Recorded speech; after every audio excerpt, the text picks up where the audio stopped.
ദേഷ്യം, വാശി ഇങ്ങനത്തെ കംപ്ലയിൻസുമായിട്ടായിരിക്കും കുട്ടികളെ പലപ്പോഴും ക്ലിനിക്കിൽ കൊണ്ടുവരാം.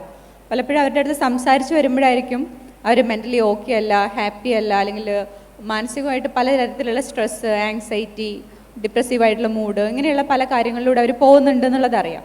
അപ്പോൾ ഇത് കുട്ടികൾ നമ്മളടുത്ത് ഷെയർ ചെയ്ത് കഴിഞ്ഞാൽ പിന്നെ നമുക്കൊരു ടാസ്ക് ഉണ്ട്. ഇത് അവരുടെ പാരൻസിന് പറഞ്ഞു മനസ്സിലാക്കി കൊടുക്കണം. നിങ്ങളുടെ കുട്ടികൾ ഇങ്ങനെയൊരു മാനസികമായിട്ടുള്ള ബുദ്ധിമുട്ടുകളിലൂടെ പോകുന്നുണ്ട് എന്നുള്ളത്. അവിടെ ഞങ്ങൾ എപ്പോഴും സ്ട്രഗിൾ ചെയ്യുന്നത് എന്താണെന്ന് വെച്ചാൽ, പാരൻസിന് അവരുടെ കുട്ടികളെന്ന് പറയുന്നത് അവരുടെ പാരൻറ്റിങ് ചെയ്തുണ്ടാക്കിയിട്ടുള്ള ഒരു പ്രൊഡക്റ്റാണ്. അപ്പോൾ അവരുടെ പാരൻറ്റിങ്ങിൽ എവിടെയോ ഒരു മിസ്റ്റേക്ക് വന്നു എന്നുള്ളതാണ് പലപ്പോഴും അവർക്ക്.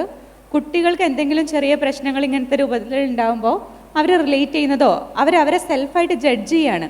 എൻ്റെ പാരൻറ്റിങ് മോശമാണ്, ഞാൻ എൻ്റെ കുട്ടിയെ നോക്കിയത് നന്നായില്ല, എനിക്ക് തെറ്റ് പറ്റിപ്പോയി, അതുകൊണ്ടാണ് ഇങ്ങനെ വന്നത് എന്നുള്ളതൊക്കെ പലപ്പോഴും പാരൻസ് വിചാരിക്കാറുണ്ട്.